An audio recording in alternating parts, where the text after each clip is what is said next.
my righteousness on the earth, I'm going to restore relationship with man. He's going to do that. Now he tells them that in the garden. They leave the garden. And you get to Genesis chapter 11. It says, at one time, the whole world spoke a single language and used the same words. As the people migrated eastward, they found a plain in the land of Babylonia and settled there. They began to talk about construction projects. Come, they said, let's make great piles of burned brick and collect natural asphalt to use as mortar. Let's build a great city with a tower that reaches to the sky as a monument to our greatness. This will bring us together and keep us from being scattered all over the world. But the Lord came down to see the city and the tower the people were building.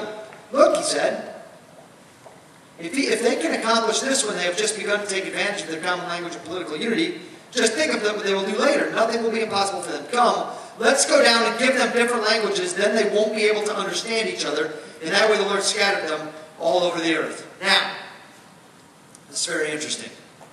Here's God in heaven. And he says, look, who do you think he's talking to, by the way? Huh, it's very interesting. Probably his Son and the Holy Spirit. Look what they're doing. What is God's heart? What's God's heart? To have a relationship with every man, woman, and child on the face of the earth. It's imperative that you remember that you understand that you know that. Because if you understand that and know that about God, it will help direct your entire life. God's heart... Are you okay? Are you going to be alright? I'm pretty sure she just threw a very hard object at you. It's going to be alright. Okay. Alright. You're going to survive. What's God's heart? To have what? With who? Every man, woman, and child where? On the face of the earth. That's God's heart. That's what he wants to do. So when he comes down to the Tower of Babel, right? You guys have all seen this picture of the Tower of Babel before. Okay? You come to, how many of you have seen this picture before? How many of you had this picture in your little kid's Bible when you were a little kid?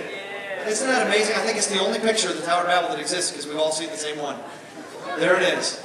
The Tower of Babel. Now, when I was a kid, I got to tell you guys, I grew up in church. You guys already know this about me. I turned from my life of crime and drugs at the age of 4, gave my life to Jesus, said no, and continued to pursue him, said no to all the world, and pursued God with all my heart. So I grew up in church, and I went to church every Sunday. And every Sunday I went to Sunday school. How many of you went to Sunday school? A lot of Sundays growing up. You know what I'm talking about. Okay? Now, for those of us who went to Sunday school, every Sunday we got taught lessons in Sunday school all the time. I remember when hearing this story.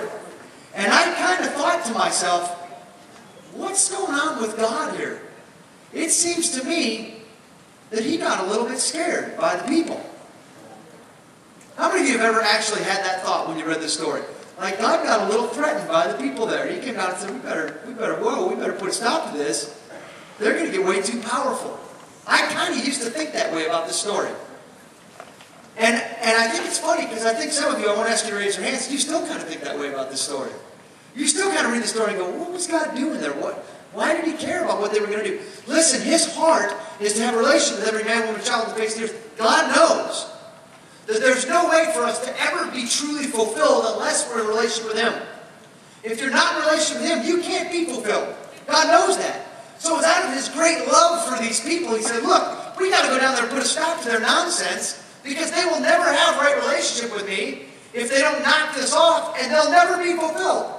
So out of his great love for them, he comes down and he says, we got to break it up. They don't get it. They think that they're going to become great in their own eyes. They think that they're going to build this tower to the skies, that then they will worship themselves, and they'll never have a relationship with me, and they'll never be fulfilled. And God is made the most glad when we're fulfilled in him and in himself. And he knows we're made the most glad when we're fulfilled in him. So out of his love, he comes down, he scatters the languages. Now, the other thing he's doing is he's working his plan. So he comes down, and imagine this happening. You know, like if I just, for a moment, was God, and I snapped my fingers, and all of a sudden, everybody in the first row, you spoke a different language than the people in the second row. And you spoke a different language than the people in the third row. And you didn't like what they liked anymore, and you didn't like what they liked, and you absolutely, you didn't know they're like, I mean, look up and down the row, guys and ladies. This is it. This is your new group. Okay? Ladies, I hope you like these guys, because this is who you get to choose from. Okay? And this is it. And the second row, this is you guys. And the third row, this is you guys. And you're like, well, they have 2 guys in our row. I know, it would have been a tough deal.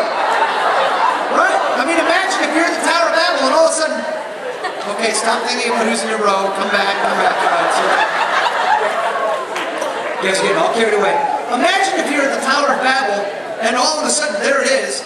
You're speaking different languages, and you're like, the person next to you's like, what? They don't understand what you're saying, and you have this craving to go out and eat tamales. You know, the person next to you, they want to eat raw fish. You know, and everything's changed. This is what happened at the Tower of Babel. God is working a strategy. God has a strategy that He's put in play right here toward the end of the beginning and of the story. He's put a strategy into play. In fact, God breaks them into groups, and then at the very end of the beginning, in the beginning and the middle, look in Genesis chapter 12. God comes down to these groups. He's broken them all into these groups, and He comes to one of the groups. Okay, Genesis chapter 12, verse 1. And you go, look what it says. He selects one group, and He says to this group, the Lord told Abram. Okay? He came over to the group, and He told Abram, you get to be Abram tonight. Are you ready? All right, this is outstanding. Abram, leave your country. Leave your relatives. Leave your father's house, and go to the land that I'll show you. I mean, what's with that? God didn't even tell him where He was going to go. It's like, just leave everybody, and I'll tell you later where you're going to go. Right?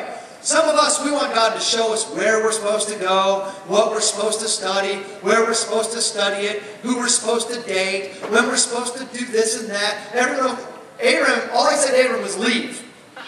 Leave everything you know. And some of you are like, oh, I heard that part already. He was, go to Texas. I did it.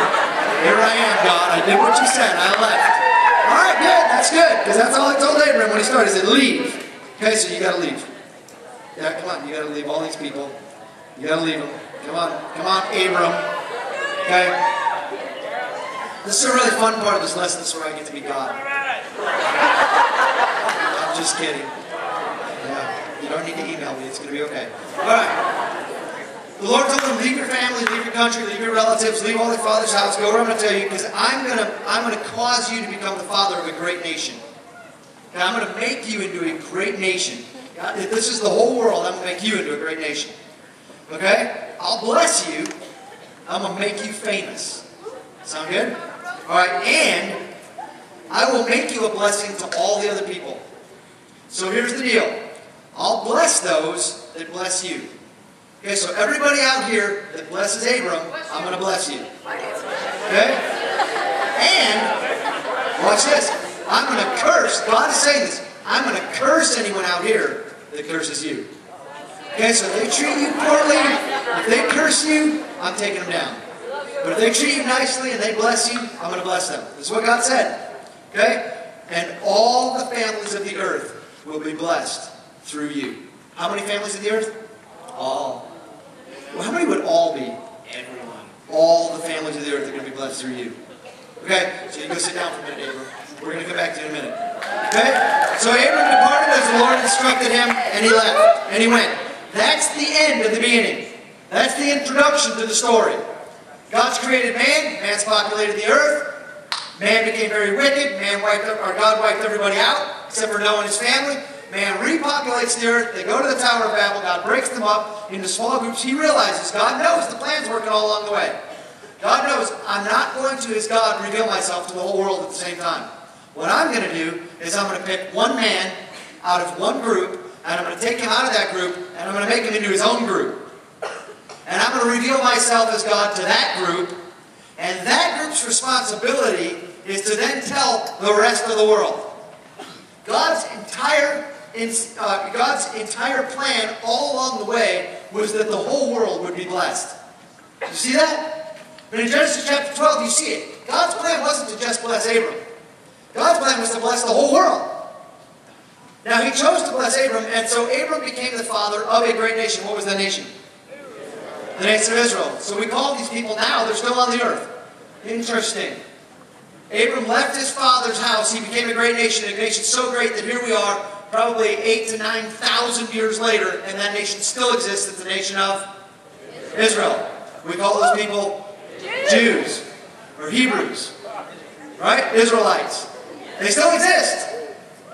Now, I think it's very interesting. This is an aside. It has nothing to do with the lesson or the teaching tonight. But what did God say was going to happen if you blessed Abram and his people? You'd be blessed. And what if you curse them? You're going to want to think twice the next time you think about blessing or cursing someone who's a Hebrew. For each